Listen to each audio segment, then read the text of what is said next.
is Marisa? So who's Marisa? Well, my name is Marisa Kurimbokus, and I'm an engineer. I've been in the industry for over a decade now. Wow, it makes me sound really old. No. Um, and I started off my career doing some work experience, building up. I went to university. I went to study aeronautical and aerothermal engineering at the University of Cambridge. Wow. I then started on the graduate scheme at Jaguar Land Rover. I moved to Triumph Motorcycles 4 years later. During COVID, I was made redundant and I Wow. joined a company called Lyra Electronics doing power electronic stuff. After that, I was a team leader at a company called Aerostech, making high speed motors for air compressors for hydrogen fuel cells. And most recently, so my current role is head of engineering at Rayon, making custom batteries. Fantastic. What a portfolio. That's absolutely incredible. As you and I know, the reason that we're meeting here today is to discuss how we can empower young women and introduce them to the world of STEM, but most importantly for the likes of you and I, engineering. What was your journey into engineering? I know that you said you started out doing a bit of work experience. When did your interest kind of spark in that sector? So my interest really sparked when I was very, very little, and I mean Okay. sort of 5 years old.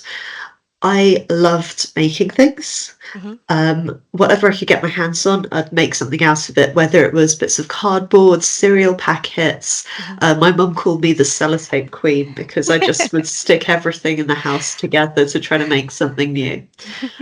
Um, when I was that age, I'd watch James Bond and I'd see Q. I'd watch Chitty Chitty Bang Bang, Hmm. and the inventor in that, Caractacus Potts, and he had all these wacky inventions. And I said to my mum, I really want to be an inventor. Hmm. And she said, Marissa, don't be silly. Inventors don't make money. You need to find a profession that you will be able to make some money, you know, Hmm. be reasonable. And so I went through my whole school life thinking I don't know what I want to do then because I enjoy this, but it's a hobby, it's not really a career. Yeah. Little did I know. Um, and it was actually at school at the end when we were choosing our A level choices, my physics teacher sent my friend on a lecture about engineering. And she didn't want to go by herself, so she Hmm. dragged me along. And before that, I said, I really like maths. I think I'll be a maths teacher. Yeah. And after going to that lecture, I decided actually I really want to be an engineer because that's exactly what I want to do. Hmm. And funnily enough, she was the one who became the maths teacher, not the engineer. No way, really. That's fantastic. So it was the teacher at the school then that kind of encouraged you, well, you and your friend to go and explore the world of engineering, which is Yes. fantastic. Because I don't think that is the case for a lot of young ladies at school, um, being introduced to the world of engineering. Just out of interest, before obviously you went to the expo and you learnt more about the world of engineering, what was your conception, what was your idea of what engineering was? I think my initial feeling was the same as everyone else's. It was men, Yeah. greasy pipes, Yeah. high vis jackets, Yeah. hard hats, um, people on building sites, people who fixed your car, that people who worked in factories. None of that as a young girl is particularly exciting, and none of that really is what engineering is about either. Yeah. Yeah, absolutely. And it's the same for me. If you'd have asked me, to be honest with you, if you'd have asked me right the way through to before I started in recruitment, what does an engineer do? I'd have thought of a man with overalls on and a spanner, fixing Yep. cars. My dad's a gas and heating engineer, so that's what covered in grease, out on the field. But I mean, don't get me wrong, there definitely still a world of engineering like that. But yeah, it's interesting, isn't it? How as young women we're kind of steered towards a degree in law, or English, or degrees like that, and then we're not really introduced to the world of engineering as young people. Do you have family that are in engineering? Is that where did I that kind of spark it? don't. You don't? I Okay. don't. So that's quite unusual. A lot of the engineers I meet have said my Hmm. dad was an engineer. I had an uncle. I Hmm. had a brother who really liked motorbikes, or I really liked Formula One. And I watched it with my family. I Hmm. didn't have any of that. In fact, I really liked watching Robot Wars back in the day. And my mum said, "Oh, that looks a bit violent. We better switch that off." Um, but yeah, I didn't have anybody to introduce me to that, which is why the outreach that it was actually with the University of Cambridge Hmm. and this lecture series that they did, it's so important to continue doing that because that is where people like me who have absolutely no other contacts with the industry can Hmm. first experience that. Absolutely, absolutely. So from then, you decided, right, I'm going into engineering. Yes, that was it. I guess my experience as well was further compounded by the fact that I went to an all girls school. Okay. So I was the only one who actually went into engineering for my entire year, Wow. which is it's such a shame because Hmm. I went to school with some incredibly bright, creative, Hmm. exceptional girls, and to think the contributions they could have made to the industry if they'd known how great it was. Yeah, absolutely. So how does your role now then differ to what you thought engineering was when you were younger? Oh, it What? differs hugely, hugely. I'm not saying I don't have days where I roll up my sleeves and I get covered in something. Yeah. And to be honest, I love that because that harks back to my 5-year-old self covering the house in sticky tape. Yeah, the You know, sellotape queen. that's it. And I want to get my hands dirty. I want to get in there. I want to try making things. And that's not a bad thing. Mhm. But then there's some days where I'm behind a desk and I've got my thinking cap on and I'm designing something new and I'm trying to figure out a way of solving problems.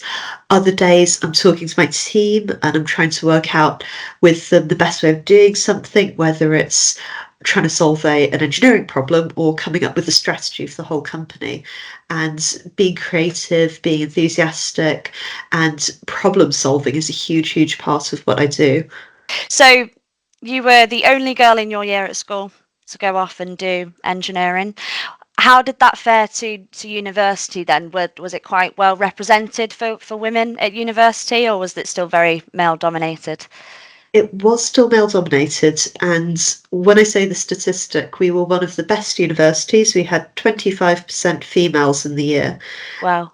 and I say one of the best, and yet that's still just a quarter of us were Hmm. women. Wow. Um, there were other universities who are saying they were striving for 20%. Hmm. Um, and so I know that we were doing quite well in that regard.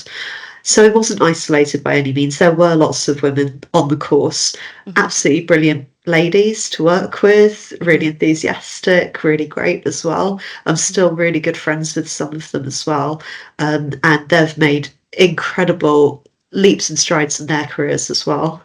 Yeah, absolutely. And I mean, let's discuss the massive achievement that you went home with at the end of last year, which was IET's Young Woman Engineer of the Year. So congratulations again. I Thank know we've you. spoken about it before, but how did that come about? Because obviously that's huge, that's massive, obviously a huge achievement for yourself.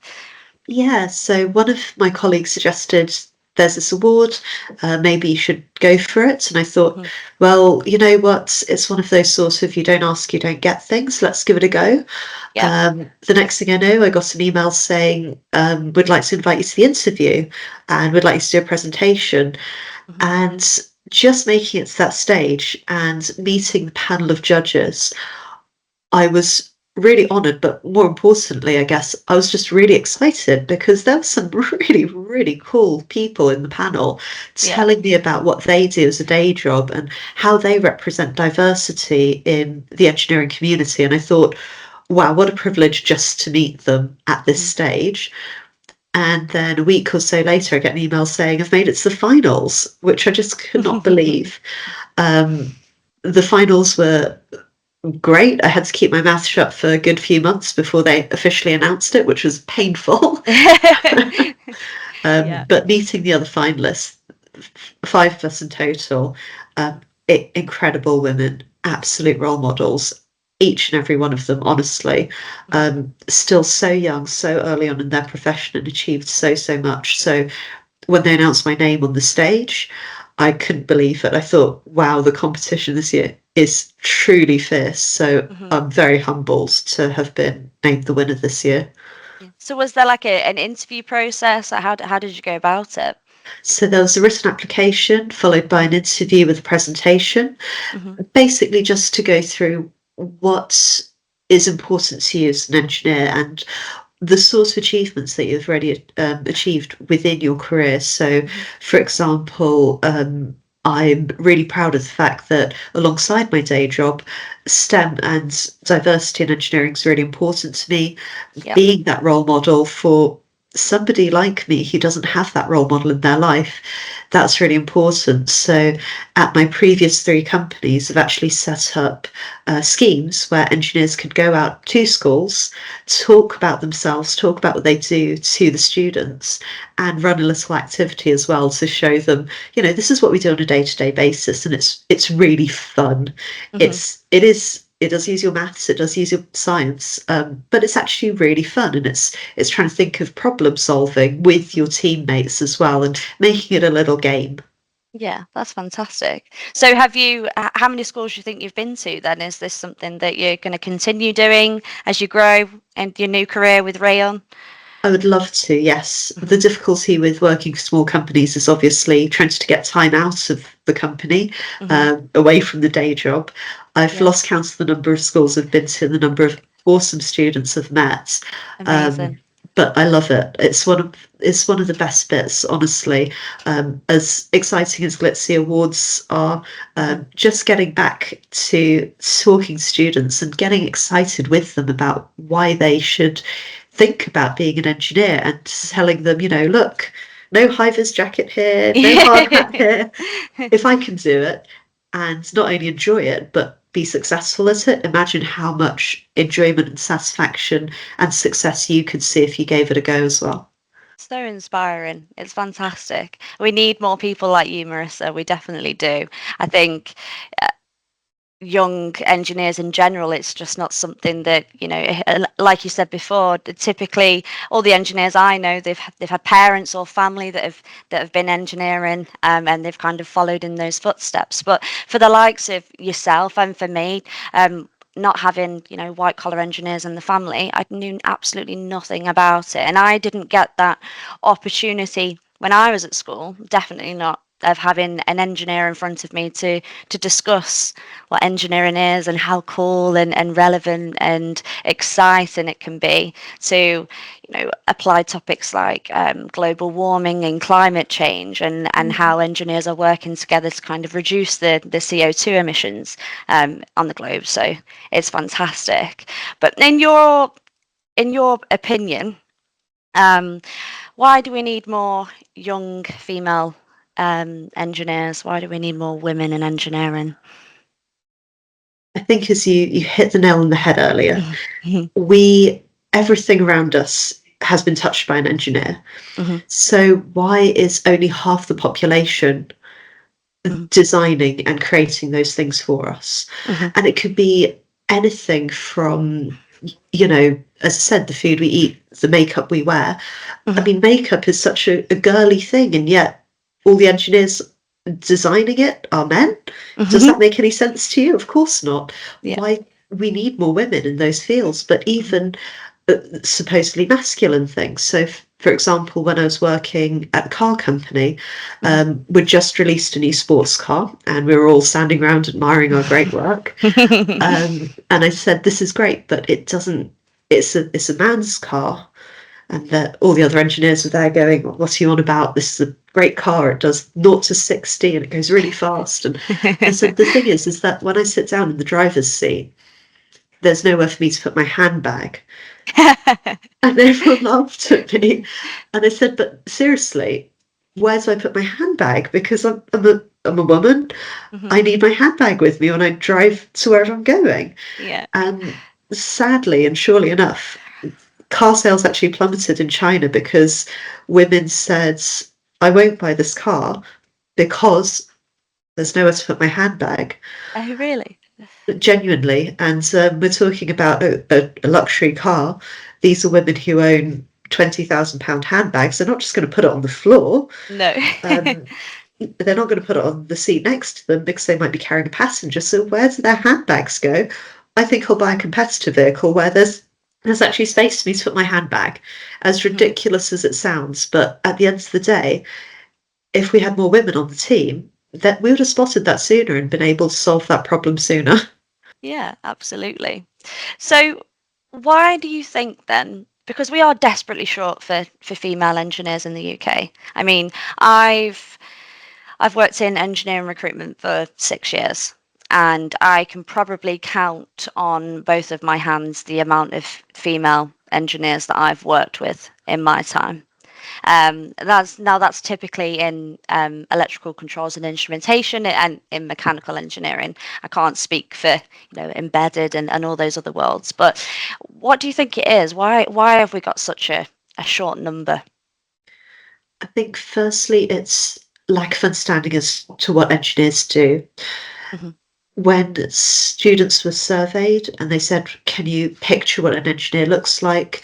I think there was a staggeringly high number of them who said white man, overalls, high Hmm. vis jacket.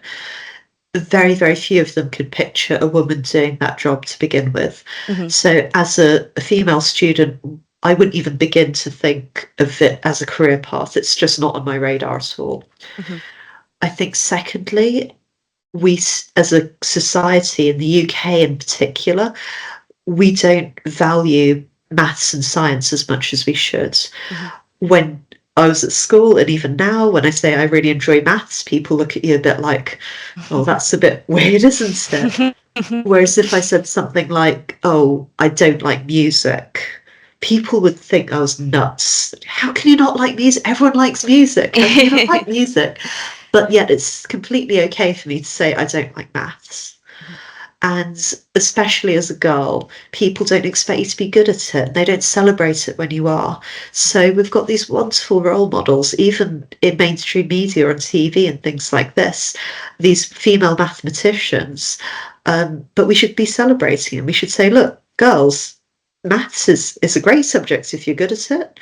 In Yeah. fact, get to grips with it. Don't be scared of it. Hmm. And look at this amazing career you could have once you've got the fundamentals of your maths and your science and your physics, and couple that with your creativity and your problem solving. And guess what? You can do that as a living. Yeah, absolutely, definitely. And we've mentioned how we can encourage more young people into engineering by doing what the likes of what you're doing, and is going out and talking to young people when they're in that quite monumental change in their lives, early teens, where they're picking their subjects at school, and let's start talking to them before that happens, and start saying, okay, like, let's talk about engineering. In order to get into engineering, we need to develop your maths. And then even so, I've looked at studies on how the female versus male brain works, right? So typically, as women, typically we're better at English, and men are better at maths. So why aren't we looking at extra tutoring for young women in maths to help them out, to help them get to where they want to be?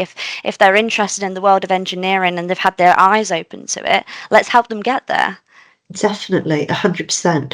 And there are lots of really good opportunities in engineering Hmm. that use those skills as well. Hmm. So my favourite example, and it's a historical one, is Ada Lovelace. Hmm. And she's known as the mother of computer science and computer programming. Hmm. But actually, what she was famous for in her day was for essentially translating some of the technical papers that Charles Babbage wrote, and she translated it from science speak into normal language that newspaper readers could understand. Yeah. And that's how investors came and invested in his technology. So without her doing that translation piece, he would never have gotten off the ground without her. Hmm. And even today, there are roles in engineering just like that, where you need a really good technical brain, but you need to be able to translate it to, in, I guess, normal person speak, not engineering speak. And let's use that. Let's use those wonderful skills and Mhm. the way that women's brains are wired to help us with these sorts of roles as well. You don't have to be a complete maths nerd to be an engineer. All these skills are so important and we need to celebrate them as well. Absolutely, yeah. Get them involved. Um, so, final question. What's next for you, Marisa? What have you got planned? It's a big question because engineering is such a big industry. I guess in the short term this year, what I really want to do with the platform that the IT have given me with the Young Women Engineer Award is to really shout about how amazing engineering is as an industry and as a profession. And genuinely, if I can do it, girls, you can do it too. And, you know, we need you as well. And you'll enjoy it and you'll be good at it. Yeah, So, this year, what I want to do is really use that platform to get the word out there and work alongside these other fantastic women to say, you know, how much we enjoy ourselves and what engineering is really about, and start busting some of those myths around it and those preconceptions. absolutely. I guess in the long term for me, what I really want to do is focus on my career, focus on developing our company as well. We're just a startup, so it's a very, very exciting time to be involved for me. Um, there's so much for us to learn, there's so much for us to do. And the great thing about engineering is that the learning doesn't stop. Mhm. New things being discovered all the time, new practices, new ways of doing things. So the only thing that will happen from now on is that it'll just get better and better. Yeah, sounds fantastic. And honestly, Marissa, such an inspirational story. And thank you for sharing that with me and allowing me to help you with your greater message, which is, you know, let's encourage more young people, but particularly young women into STEM. And I think your story is a powerful one, and I think you'll definitely do well. Thank you so much, Kate, and thank you so much for the opportunity. It's been Thank really you. great talking to you today. Okay, lovely. Thank you very much.